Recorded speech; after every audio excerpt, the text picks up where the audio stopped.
곧 시작할 것 같은데 이윤진 박사님은 안 오실까요? 이지 박사님이요? 네. 네, 박사님이 잠시 출장 중이시래요. 아. 네, 잠시 자리를 비운 이유진 박사님을 대신해서 오늘 또 어마어마한 분을 모셨는데요. 네, 우리의 지식을 넓혀줄 경제의 마스터 한 분을 제가 특별히 모셨습니다. 윤석정 경제평론가님, 안녕하세요. 네, 안녕하세요. 뭐 경제 현상을 일반인이 알기 쉽게 설명하려 애를 쓰고 있는 경제평론가 윤석천입니다. 아, 정말요? 이렇게 유익한 프로그램에 참여하게 돼서 개인적으로 영광이고요. 또 시청자분들 굉장히 반갑습니다. 네. 예. 그리고 이렇게 기후와 이렇게 경제를 같이 얘기를 나눌 수 있을 것 같아가지고 이게 사실 너무 조합이 좋거든요. 맞아요. 근데 제가 딱 보기에는 이게 경제하고 약간 기후가 뭔가가 다른 얘기 같은데. 그렇지는 않죠. 아, 그래요? 그 경제가 가장 싫어하는 게 뭘까요? 불확실성. 맞습니다. 맞아요? 예, 그래서 경제가 가장 싫어하는 게 불확실성이에요. 아, 이상하다는 얘기는 뭔가 불확실하다는 얘기를 말하는 거지 않습니까? 아, 그렇죠. 경제는 이 불확실성을 처리하는데 엄청난 비용을 쓰게 돼 있습니다. 가령 뭐 곡창지대에 엄청난 가뭄이라든지 폭염 이런 것들이 뭐 장시간 지속된다 하게 되면은 세계의 곡물 가격은 흔들흔들하는 거고요. 그렇죠. 뭐 멕시코만의 뭐 허리케인이 굉장히 몰아친다거나 이러면 에너지 급등하는 걸 갖다가 경험한 분들이 굉장히 많을 겁니다. 사실 곡물 가격 및 에너지 가격이 변동한다는 것은 이게 곧바로 식물 경제에 전이되거든요. 전 세계가 침체의 공포로 떨고 있는 게 바로 그런 이유들 때문인데 기후 변화가 궁극적으로는 부메랑이 돼서 어떤 식물 경제의 근간을 파괴하는 그래서 경제 위기가 발생하는 것 같다가 기후 불황이라고 보통 얘기를 하죠. 이상 기후와 경제는 굉장히 밀접한 관계가 있다라고 할 수가 있겠죠. 네, 이렇게 이제 기후 불황이라고 하면 진짜 말 그대로 코드 레드 상황입니다. 우리가 사실 그동안 굉장히 이제 많은 어려움을 겪어왔잖아요. 이제 코로나를 겪게 되면서 도시를 뭐 봉쇄하고 수출입 또 막히는 경우가 있었고요. 또 이제 시장의 어떤 이제 혼란 상태에 또 빠지고 그렇게 했다가 어느 정도 상황이 좀 정리되는 것 같아서 회복을 하려고 그랬는데 폭염이 찾아오는 거예요. 또. 네. 그래서 사실 UN 쪽에서는 이렇게 계속해서 이제 안 좋은 일들이 반복해서 찾아오다 보니까 이제 perfect storm이라고 해서 정말 안 좋은 상황이 다가오고 있다고 발표를 했습니다. 아니 근데 정말 얘기를 듣고 보니까 이게 전쟁뿐만이 아니라 기후와 경제도 굉장히 밀접하게 연관이 되어 있었네요. 가뜩이나 이 심각한 상황에 올 여름 폭염이 대단한 폭염이 예상되고 있다고 하던데 맞나요? 네. 폭염 역시 이미 완전한 코드 레드 상황입니다. 찜통 더위가 벌써 유럽이나 세계 각지에서 시작되고 있고요. 네네. 인도와 파키스탄은 굉장히 심각한 난리 상황에 났죠. 처해 있습니다. 네. 그리고 이런 것들이 뭐 비단 올해만의 문제가 아니라 지난 10년간 계속 지역을 조금씩 바꿔가면서 폭염이 계속되고 있는데요. 이런 폭염의 근본 원인을 좀 따져보면 지구 순환이 점점 느려지면서 사람으로 말하면 동맥경화 같은 현상이 곳곳에서 발생하는데요.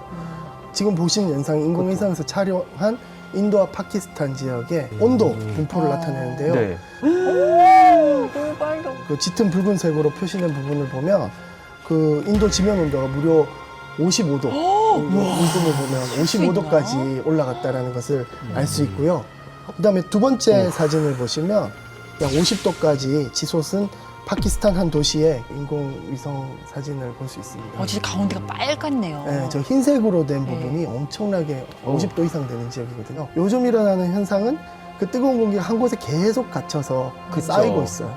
네. 그걸 우리는 이제 열돔 현상이라고 하는데요.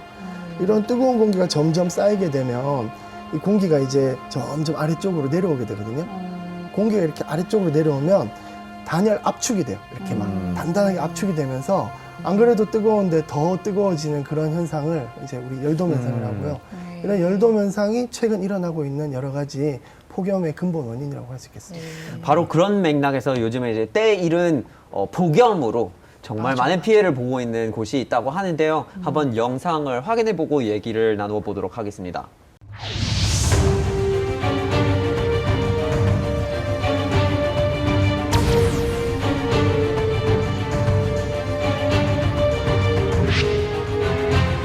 근데 이미 더운 곳인데 또 폭염이 그러니까요. 상상이 안 되는데요, 살 개인적으로. 수가 있나?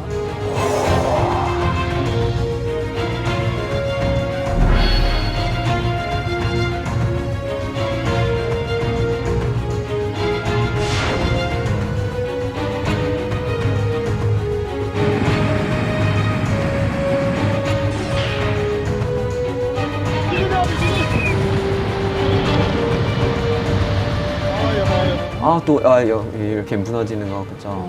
이것도 폭염 때문이었다고 맞습니다. 말씀하셨던. 네.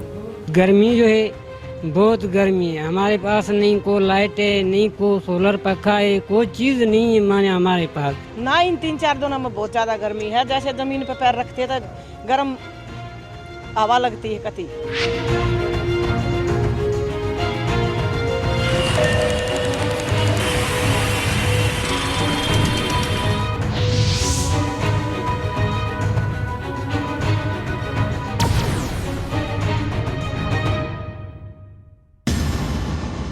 근데 인도하고 파키스탄이 원래 더운 나라인 건 저희가 알고 있었거든요. 근데 이게 3월부터 더위가 이렇게 시작됐다는 건 좀 이상하긴 하네요.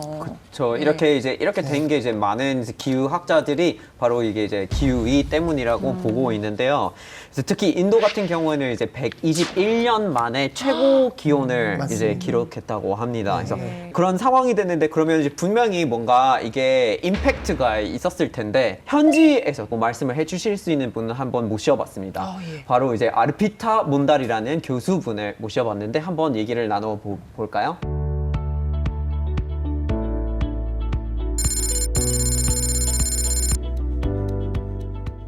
Professor Monda, thank you for taking the time to speak with us today. I have a few questions about India recorded its highest temperature in over 100 years. What effects is this drastic heat having on where you are and on India as a whole? The month of March was the hottest March on record in India.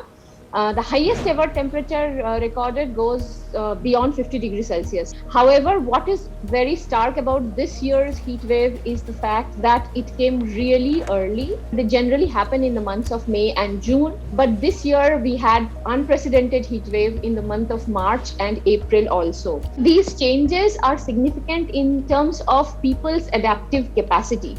So for example, March and April are not known to be heat wave months. For most people would not be prepared to deal with heat waves. The other thing which significantly affected the country is that March and April are also the growing season of wheat, our major crop after rice. Wheat is actually a crop which is also very sensitive to temperature changes. And because of the heat stress is that our wheat productivity got affected. And as a result of which, India was forced to stop the export of wheat, which, has the potential to threaten global food security. 인도에 이제 폭염이 계속 몰아치면서 인도의 밀 수확량이 굉장히 감소한다는 전망들이 계속 나와요. 맞아요. 최소한 10%에서 한 50% 정도 감소한다고 하는데 이게 사실은 러시아하고 우크라이나 전쟁에 의해서 그렇잖아도 고공경제라고 하고 있는 곡물 가격에 사실은 인도 폭염 상황이 덮치면서 인도가 이제 수출을 갖다가 제한하지 않았습니까? 그런 바람에 국제 곡물 가격이 한 번 더 들썩이는 사태가 발생을 한 겁니다. Well, Professor Monda, many people, like you said, understand India as being a, quote, hot country anyways. Why should people understand this as being a different situation? Right. India is a warm country. Heat waves are common. I think what is important is the fact that physiological limit of the human body, the physiological limits of the human body gets stressed when there is something called the wet bulb temperature, which is a combination of not just temperature alone, but temperature and humidity. Like right now, I am visiting my family in Calcutta. Although the temperature is 35 degrees Celsius, but it feels like a 42 because of the humidity. 웹벌브 템퍼러처가 점점 증가하고 있다 그랬는데 이게 우리나라 말로 하면은 습구 온도거든요. 네, 그 습구 온도라는 게 기후 변화에서 굉장히 중요한 시그널인데 다른 거에 비해서 좀 등한시되어 온 사실이 있어요. 건조한 지역에서 더우면 땀이 나잖아요. 땀이 나면 증발하면서 증발해야죠. 열을 뺏어가잖아요. 그래서 더워도 사막 같은 데서 이제 견딜 수가 있어요, 사람들이. 좀 나아. 네, 좀 낫잖아요. 이게 만약에 뜨거워지는데 거기다가 습도까지 높아지면 어떻게 될까요? 미쳐버릴 것 같아요. 우리 체온이 36.5도인데 습도 온도가 35도 넘어가 버리면요. 네. 이제 우리 몸의 습도하고 이게 같아져 가지고 증발이 안 일어나요. 그러면 그건 사람들이 견딜 수가 없거든요. 이제 사람들이 체온 조절이 안 되는 거죠. 네. Right. And so then, in terms of what we've seen so far, why should people who are far away from India take interest in this? Will it affect them? Yes, very good question. The phenomena happening in the Pacific Ocean, in the Arctic Ocean, which has the potential to influence India's climate. So while it's important to address the root cause, which is cutting down emissions, that should be our primary goal, but there's also cascading effects. Like for example, India is forced to ban the export of wheat now, and it has the potential to threat global food security. So it has cascading effects that can trickle down different strata. So these are not localized problems. So I don't think it's something which the world can ignore anymore. 앞으로 인도와 파키스탄에서 폭염이 계속 될 거라고 생각을 했는데 그러면 거기에 대비를 해야 될 텐데 그런 플랜들이 어떤 게 이루어지고 있는지. You know, Mumbai and Surat are the only two cities which have come out with their own climate action plan. So like that, I think our governments, both local and federal, needs to come up with strategies because these kind of events are going to become more and more frequent. So there's no way we are escaping it. The only way is to adapt to it. And I'm sure the Pakistani government must also be taking cognizance of all of this and coming out with their own action plans. There definitely also needs to be some plans on the federal level, and I hope that this event and the international attention it has brought about will hopefully bring about more policies in place. Well, Professor Mondal, thank you so much for taking the time to speak with us. We really learned a lot from you, and I think a lot of Korean viewers will also find this time to be very, very informative. Thank you. It was my pleasure, and I hope that the heatwave conditions in India and in South Korea and elsewhere settle, and we do have policies in place which can help us mitigate and adapt better. Thank you. 네, 이렇게 해서 아르피타 몬달 교수님의 답변을 저희가 잘 들었는데요. 저는 또 굉장히 궁금해지네요. 우리나라도 저렇게 지금 인도나 파키스탄만큼 저런 이례적인 폭염 같은 피해가 곧 다가올 것 같거든요. 가능할까요? 어떻게 될까요? 기후 변화가 진행이 되면 구름이 인도양에서 무지하게 많이 생기거든요. 구름 대류 활동이라고 하는데 그럼 그게 마치 우리가 연못에 돌을 던질 것처럼 우리 대기에 거대한 고기압, 저기압 파동이 이렇게 만들어지게 돼요. 그래서 인도의 폭염이 우리나라까지 이렇게 파동을 따라서 이렇게 전달되는 현상이 나타날 수 있어요. 그래서 이게 멀리 떨어져 있지만 인도의 폭염을 우리가 그냥 등한시할 수 없는 이유고요. 그럼 어떻게든 영향을 미친다는 얘기네요. 세계는 다 연결돼 있고요. 이제 한 곳에 일어나는 재난이 캐스케이드로 쭉 퍼지는 그런 현상들이 점점 더 심하게 일어날 가능성이 큽니다. 그럼 2018년도처럼 심한 폭염이 진짜 올까요? 올해도 2018년만큼은 아니더라도 상당히 이제 더울 것이다라고 전문가도 예측하고 있습니다. 그러니까 심상치 않고요, 우리나라도. 특히 이제 올해 우리가 주의 깊게 봐야 될 게 티벳의 눈덮임이에요. 네, 티벳 지역에 우리 눈이 많이 녹으면 티벳이 가열이 되는데요. 가열이 되면 그 지역에 고기압이 만들어지거든요. 그것도 또 파동을 통해서 이제 우리나라로 또 전파가 되거든요. 근데 올해 불행하게도 3월에 티벳의 눈이 굉장히 많이 녹았습니다. 문제는 폭염이 폭염으로 끝나지 않는다는 거죠. 식량 물가도 완전히 코드 레드 상황입니다. 물가까지. 이러다가 실제로 라면 한 봉에 우리 한 3,000원 정도 하는지. 근데 진짜 상황이 정말 안 좋은 것 같아요. 제가 찾아본 바로는 이제 대한민국의 이제 밀 생산량이 한 17,000톤 정도? 이렇게 정말 작은 숫자거든요. 그렇게밖에 생산이 안 되는 거고, 그게 자급률이 0.8% 밖에 안 되는 거고, 그래서 99% 넘게 해외에서 수입하고 있는 상태에서 해외에서 이렇게 생산량이 떨어지는 거는 사실 경제적으로 분명히 영향이 있을 거예요. 우크라이나하고 러시아가 유명한 밀 곡창지대잖아요. 거기서 이제 밀 생산량이 전 세계 약 30% 정도 된다고 하는데요. 전쟁이 나서 난리가 났죠. 거기다가 이제 최근 이집트 같은 나라도 밀이나 콩 이런 것들을 많이 수출하는데요. 거기도 이제 수출 금지를 내렸어요. 그리고 여러분 최근에 마트에 가면 우리 식용유 있잖아요. 1인당 1개밖에 못 사도록 제한이 있었어요. 정말요? 전혀 모르셨어요? 몰랐는데? 네. 몰랐어요. 몰랐어요. 그건 왜요? 그건 왜요? 식용유가 주로 이제 팜유로부터 이렇게 만들어지거든요. 그때 맞죠. 이제 맞아요. 팜유를 인도네시아가 맞습니다. 금지시키고 수출 안 하겠다는 그런 발표를 할 때가 있었어요. 인도네시아가 세계 제1의 그 팜유 수출국인데요. 정말요? 안 하겠다 그래가지고 남의 나라 이야기가 아니라 정말 우리 밀접한 맞아요. 관련이 있는 일이 돼버린 거죠. 그러네요. 네. 근데 이게 저희가 주요 수입국의 인도는 포함되어 있지 않았잖아요. 근데 큰 영향이 사실 있나요? 인도는 인도 인구를 한번 생각을 해보십시오. 14억 명입니다. 인구가. 그렇지. 그 14억 명이 먹으려고 해봐요. 그쵸. 엄청난 밀을 생산해도 자국에서 소화하기가 사실은 급급한 상황인 거죠. 따라서 인도에서 밀 생산량이 만약에 급감을 하게 되면 자국 국민들이 먹고 살아야 되니까 수입을 해야 될 거 아니겠어요. 그렇죠. 그러면은 갑자기 인도로 수입 물량이 집중이 되다 가겠네요. 보면은 그렇게 되면은 밀 가격은 다시 동반 상승을 할 수가 있겠죠. 그렇죠. 그러니까 인도만의 문제라고 간단하게 얘기할 거야 아니고 인도에서 밀 생산량이 계속해서 줄어든다라고 하게 되면은 세계 곡물 시장은 엄청난 혼란에 휩싸일 수밖에 없게 되는 겁니다. 네. 그런데 미국 같은 경우는 이제 이번 겨울에 사실 생산량이 내려갔어요. 진짜요? 예, 왜냐면 이제 가뭄이 있었으니까 그래서 그때 그 계절에 원래 생산하는 거에서 한 25% 정도가 빠진 거죠. 예. 오마이갓. 그래서 이번 봄부터 하는 수학 같은 경우는 제발 잘 되리라 하고 이러고 있었는데 네. 근데 마침 그때 이제 최근에 또 보고가 있고 하다 보니까 그거에 기대를 걸 수 없는 상태가 됐거든요.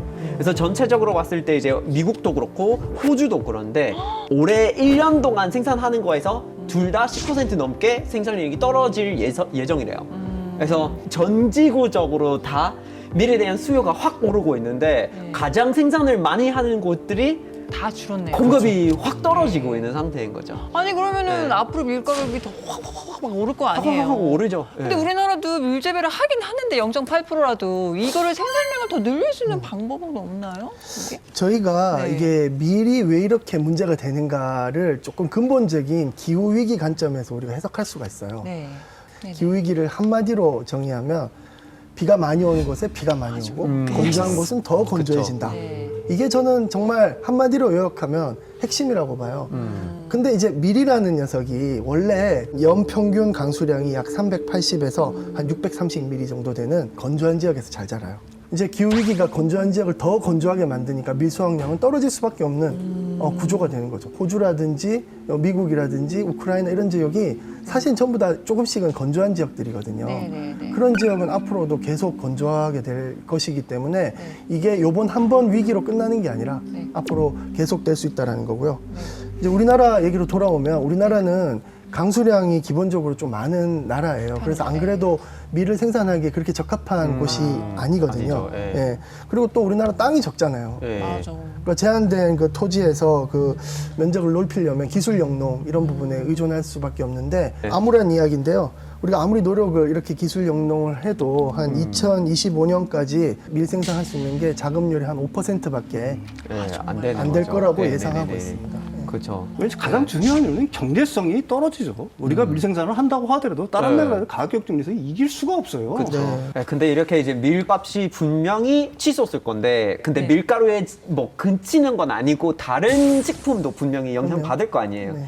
그래서 시장에서 이게 어떤 임팩트가 있는지 한번 영상으로 보겠습니다. 네.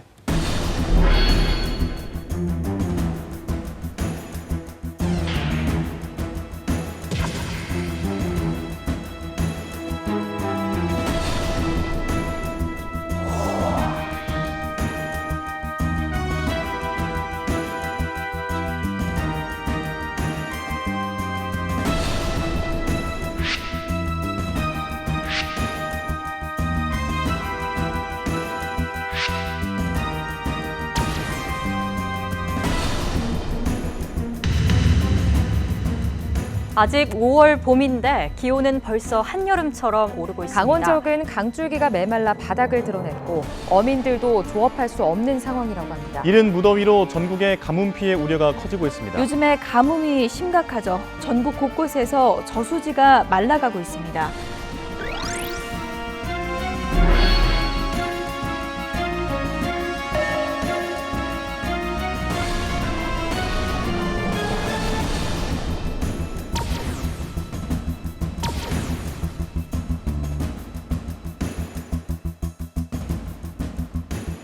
이렇게 급하게 오르는 경우는 처음이었던 것 같아요. 물가가 올라도 차츰차츰 조금씩 올랐는데 많이 오른 품목들이 고객님들께서 많이 쓰시는 품목들이 많아요. 특히 뭐 밀가루라든지 뭐 계란 가격도 올랐고 삼겹살 가격도 올랐거든요. 그래서 고객님들께서 장 보실 때 조금 부담스러워하시긴 향하는 것 같습니다. 요즘 돼지고기가 많이 올랐죠? 예, 3,000원씩 하네요. 보통 한 2,000 얼마에 샀는데 지금 3,780원. 아, 너무 비싸다. 이거 3,780원이면 뭐 거의 소고기 국거리 값이네요.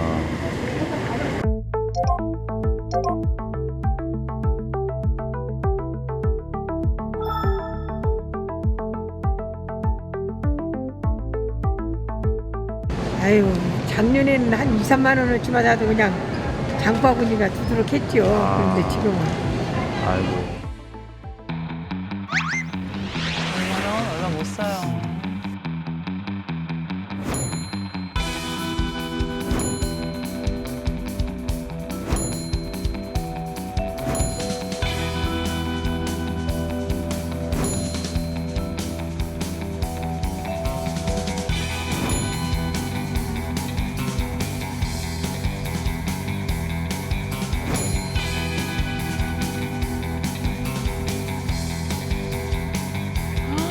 저거밖에 안 돼.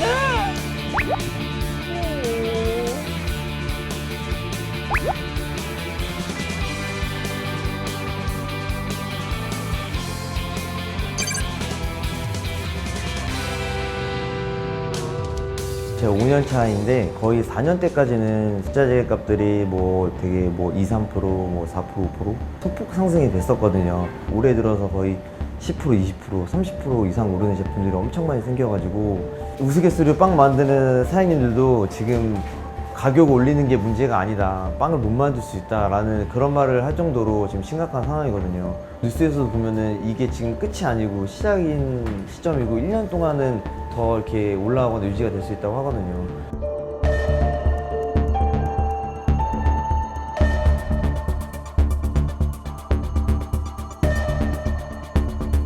저희가 쓰는 식재료에는 기후의 문제가 굉장히 많이 밀집되어 있다고 생각이 들고, 식탁에서도 그런 기본적인 식재료를 살 때 너무 뛰면 사실 사기 힘들잖아요. 그러다 보면 점점 저렴하고 싸고 맛없는 거를 먹게 되지 않을까라는 생각도 들기는 하더라고요. 지금 좀 물가가 많이 올라서 예전에 비해서는 매출이 떨어지고 손님들도 좀 많이 좀 줄긴 줄었어요. 많이. 원래 찾으시는 분들도 이제 가격이 좀 비싸지다 보니까 좀 꺼려하시고 그러시더라고요. 그 업장 분들한테 들어보면은 지금 또 사료값도 오르고 그러다 보니까 계속 오를 것 같아요. 이제.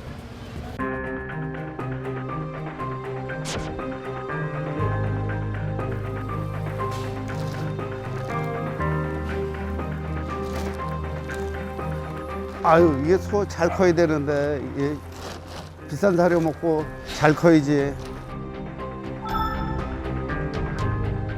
지금 금년 1월 달서부터 그 2번 인상이 됐는데요. 포대당 1,050원씩 인상됐어요. 그래서 경제적으로 엄청 어렵습니다. 사료 원료 구매를 이제 뭐 미국이나 뭐 카나다 이런 데서 수입해오는 옥수수 뭐 이런 걸로 잡고 있는데, 그게 뭐 국제적으로 움직이는 거니까 수익이 날라 그러다 보니까 사료값도 이제 좀 많이 올리는 경향이 있습니다. 한 마리가 지금 이제 사료값이 계속 오르고 있으니까 어느 정도 먹는지는 이제 원가 계산을 좀 해봐야 되겠지만, 한 마리가 먹고 나가는 양이 한 350만 원어치 먹는다고 보고 있거든요. 볏짚이 조사료로 이제 큰 몫을 차지하고 있는데, 이제 오사료 생산이 올해 초바람에 이제 가뭄으로 인해 가지고 약 한 40%가 이제 줄었다 그래요. 엄청 타격이 많습니다. 배합사료는 오른다 그래도 이게 이제 공장에서 생산해서 주기적으로 들어오는 거니까 좀 난데, 조사료는 지금 이제 공급받는 그 자체가 문제니까 엄청 힘든 겁니다.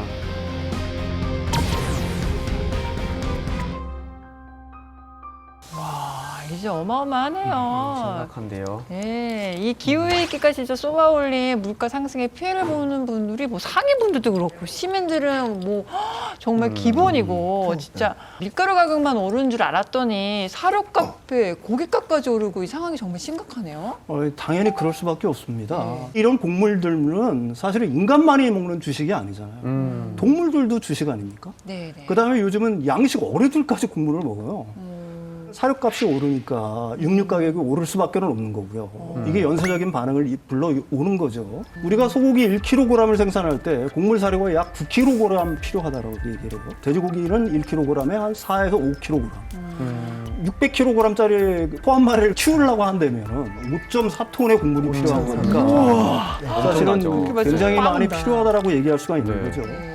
세계 그 식량 농업 기구가 곡물 가격 지수하고 육류 가격 지수를 발표합니다. 이게 1990년 1월부터 통계 작성을 시작했는데요. 현재 그 가격이 어느 수준이냐?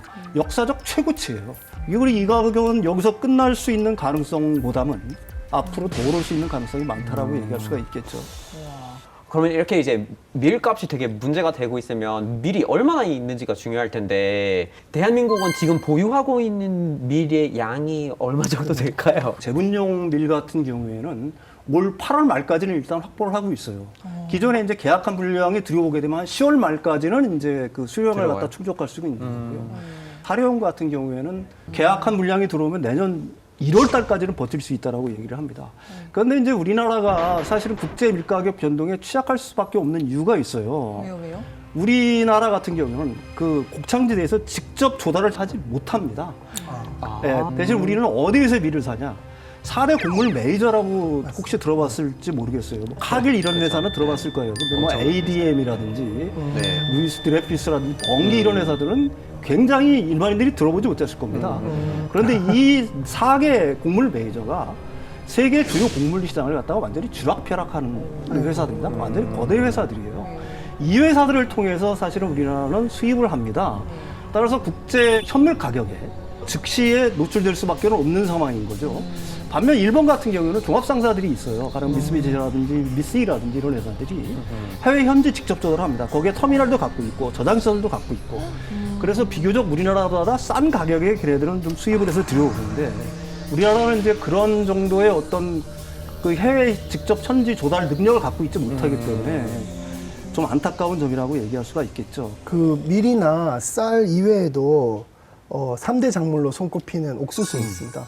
옥수수 중요하죠. 진짜 중요하죠. 그 옥수수도 우리나라만 해도 요즘 가뭄과 이상고온 현상 때문에 그 나달이 굉장히 작아지고 수확량도 굉장히 급감하고 있다라는 이야기가 있는데요. 세계적인 옥수수 생산국 하면 미국입니다. 미국. 또. 이게 나라.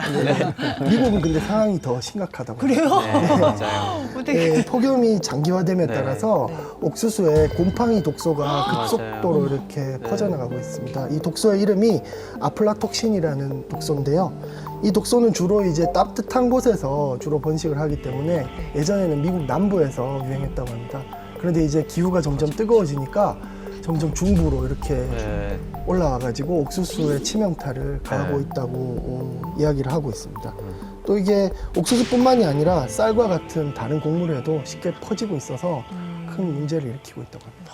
네, 이렇게 해서 여러 곡물의 가격이 점점 오르게 될 텐데 그러면 빵에, 과자에, 고기에 또 뭐 라면이나 이런 가공식품까지도 다 이렇게 본격적으로 가격이 인상될 텐데 사실 이미 우리가 인플레를 경험하고 있는 상태에서 이미 힘든데 올해 가을부터 본격적으로 확 이렇게 또 올라가게 되면 걱정되는데요. 소비자 물가 상승률이라고 보통 얘기를 하지 않습니까? 그게 우리가 3월, 4월 달에 4%를 넘었어요. 요 근래에는 사실은 우리가 그 정도의 물가 상승률을 경험해 보지는 못했습니다.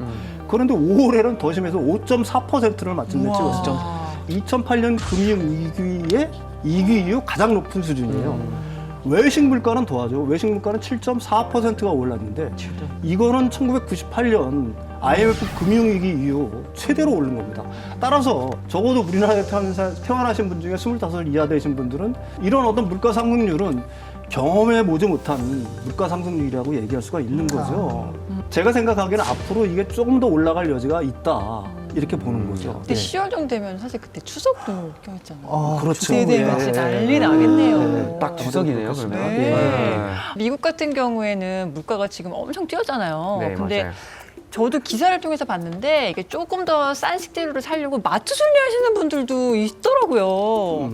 미국 같은 경우에는 지금 3월, 4월 달에 8%를 넘었어요. 소비자 물가 지수가. 근데 5월 달에는 좀 주춤할 거라고 했는데 5월 달에 8.6%를 찍었습니다.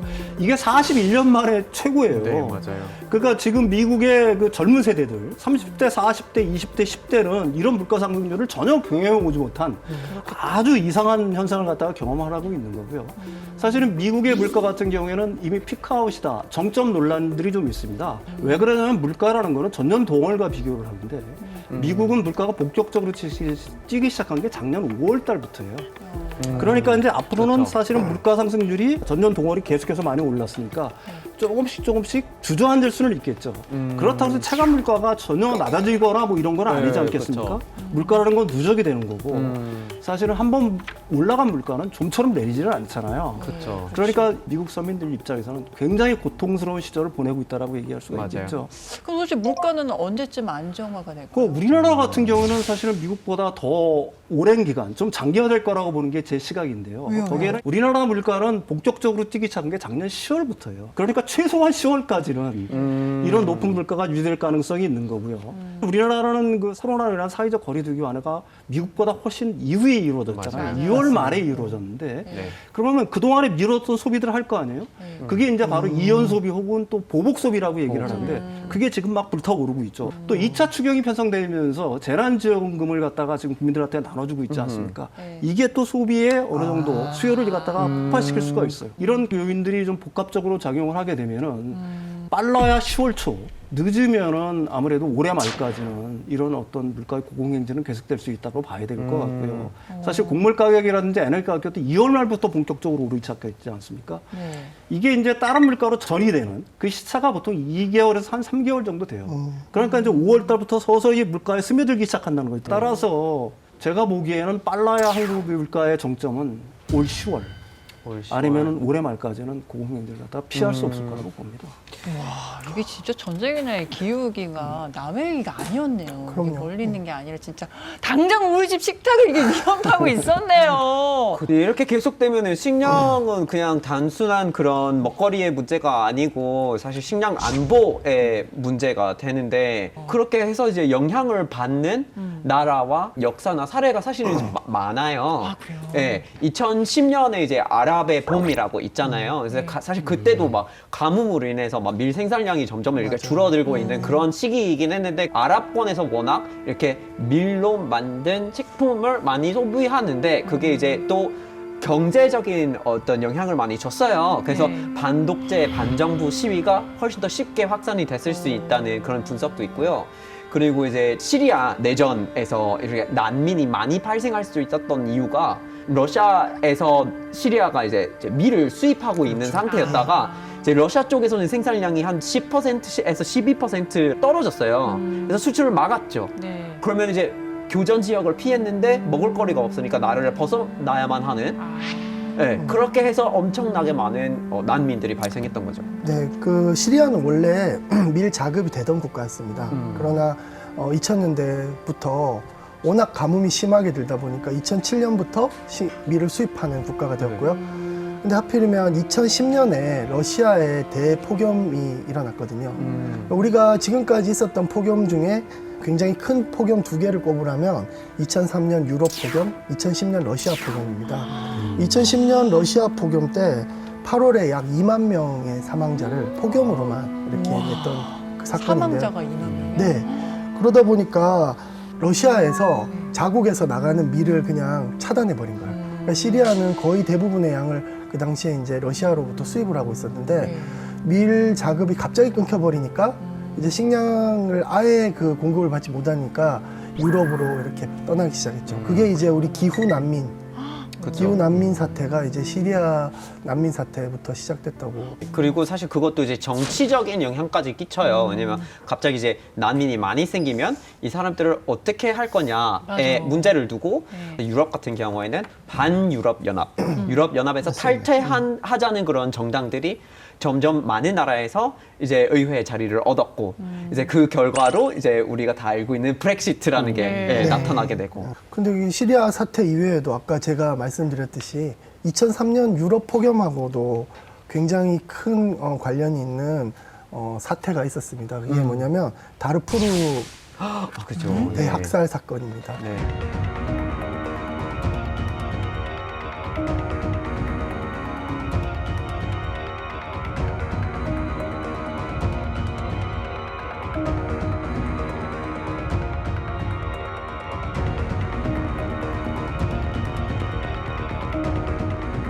이건 21세기의 전무후무한 사건이고요.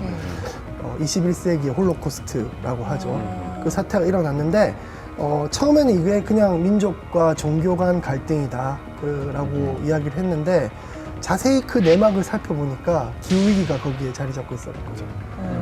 그 다르푸르에 주로 이제 아랍계 사람들은 유목 생활을 하고 있었고요. 네. 그 아프리카 토착민들은 농경 생활을 하고 있었어요. 그랬는데 2003년에 유럽에 대폭염이 발생하고 가뭄이 드니까 식수원이 다 말라버린 거죠. 그러니까 아랍계 사람들이 이래 주구나 저래 주구나 안 되겠다. 그래 농경하고 있는 사람들 땅으로 이렇게 내려가 버린 거죠. 그래서 충돌이 일어났는데 그게 이제 종교와 그동안 내재됐던 정치적인 문제들까지 이렇게 겹치면서 아랍계 정부군이 민간인을 40만 명을 학살한 그런 사태가 있었어요. 그래서 정리하면 2003년이나 2010년이나 우리 기후 난민 그런 어떤 그 홀로코스트 이 사건의 내면에 우리가 기후 위기가 있었다라는 사실을 반드시 기억해야 합니다. 기후 위기가 단순히 이게 날씨의 문제가 아니라 도미노처럼 연결되어 있는 생존의 문제라는 게 이게 진짜 실감이 되네요. 네. 이런 상황에서 저희가 어떻게 대처를 해야지 이게 현명하게 대처를 할 수 있는 건지. 참 어려운 질문이죠. 답변하기 쉽진 않은데 우리가 중요한 것은 기후위기 대응에 두 가지 축이 있다는 것을 분명히 인식을 해야 돼요. 하나는 탄소 감축. 탄소 중립 2050 같이 탄소를 줄여야 된다라는 그런 슬로건인데 감축도 중요하지만 또 하나의 축에 꼭 기후 변화 적응이라는 문제가 있다라는 거를 우리 정부가 반드시 인식을 해야 돼요. 네, 그게 맞죠. 그래서 그 기후 적응에도 많은 그 예산을 투입을 해야 되고 합리적으로 우리가 대처할 수 있도록 노력을 해야 돼요. 당장 우리가 내일부터 아예 이산화탄소를 안 쓰는 생활을 하면 기후위기 문제가 다 해결될 것 같잖아요. 근데 사실은 기후라는 게 관성이 있어가지고요. 당장 내일 안 써도 지구 온도는 조금씩 올라갑니다. 아, 그래요? 네, 한참 올라가다가 다시 이제 회복이 되거든요. 그러니까 이게 시사하는 바가 뭐냐면 탄소 감축뿐만 아니라 이런 올라가는 온도에 적응을 해야 되고 또 하나 기후위기의 특징이 기후 약자, 특히 이제 부자들한테는 상관없어요. 높은 데로 이사 가면 되고 되지 쉬운 데로 가면 그러잖아요. 되고. 돈 있는 사람은 뭐든지 할 수 있는데 가장 피해보는 사람이 돈 없는 사람들, 기후 약자들, 국가들로도 보면 하필이면 가장 취약한 나라들의 기후위기가 더 심각하게 닥치고 있잖아요. 그러한 문제들을 우리가 반드시 인식을 해야 됩니다. 그래서 기후 적응에 우리 국가적으로 힘써야 되는 그런 시기가 됐다고 보여집니다. 뭐 저는 경제적인 측면에서 보자라고 하게 되면은 다행히 한국은 체력이 좀 있죠.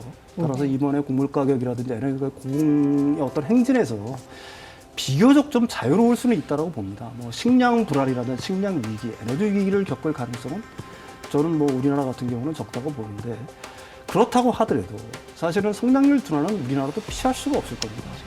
따라서 우리가 지속 가능한 성장을 원한다고 한다면 국가의 관심뿐만이 아니라 사실은 기후변화에 대한 개개인의 관심이 좀 필요한 상황인 거예요.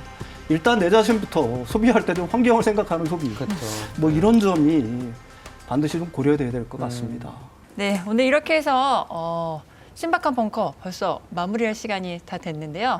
두 분 오늘 함께 하신 소감이 어떠셨는지 얘기 좀 들어볼까요? 뭐 저는 개인적으로 굉장히 재밌었고요. 좀 어려운 얘기들을 좀 굉장히 쉽게 좀 이해할 수 있게 좀 풀어주는 방송 같아서 아주 좀 즐겁게 봤습니다. 아, 정말요? 예. 그러셨구나. 교수님은? 네. 개인적으로 어떤 방송에 출연해서 이렇게 말을 많이 해본 적은 처음인 것 같습니다. 말씀 너무 잘하시는데. 제 얘기를 들어주셔서 다들 다 감사드리고요. 기후위기라는 문제는 이제 우리 먼 미래의 문제도 아니고 바로 우리가 일상에서 겪고 있는 문제다라는 걸 오늘 여러분들과 이야기하면서 더 깨닫게 됐습니다. 그래서 저도 아주 뜻깊은 시간이었던 것 같습니다. 근데 오늘 이렇게 얘기를 해보니까 기후와 경제의 연골고리를 알게 된 것 같아요. 이게 나눠져 있는 게 아니라 어떻게 보면 유기적으로 연결되어 있다는 거를 오늘 제가 깨닫게 됩니다. 앞으로 기후위기에 저희가 더욱더 관심을 많이 가져야 될 것 같아요. 네, 맞아요. 그러니까 앞으로 우리가 방송에서 사실 기후위기 관련한 안건에 대해서 얘기를 해야 되는 게 굉장히 많아가지고요. 맞아요. 네, 쉴 틈 없이 계속해서 방송을 만들어 보도록 해야죠. 이런 얘기를 많이 해야지 또 많은 분들이 알고 탄소 배출도 줄이고 그렇죠. 예, 현명한 소비도 하고 그죠? 네, 맞습니다. 예. 많이 좀 나와주세요. 저희가 다음 회차에 관련된 힌트를 준비를 했거든요. 과연 다음 주에는 어떤 주제로 얘기를 할지 힌트 한번 보실까요? 네? 아니에요? 영화 포스터 같은데요? 뭐죠? 범죄도시 2를 안 보셨구나. 범죄도시. 범죄도시. 어떤 힌트일 것 같아요? 타일러. 범죄? 살인 사건 이런 거. 살인 사건? 뭐죠? 조금 알 것 같아요. 저는 나중에 정말요? 말씀해 주세요. 전 진짜 모르겠어요. 저 너무 궁금해요. 네, 저희도 모르겠어요. 제가 보기에는 오, 일리 있다. 네, 과연 저희의 예측이 맞았을지 다음 주에 공개합니다. 꼭 확인해 주세요. 안녕, 다음 주에 만나요.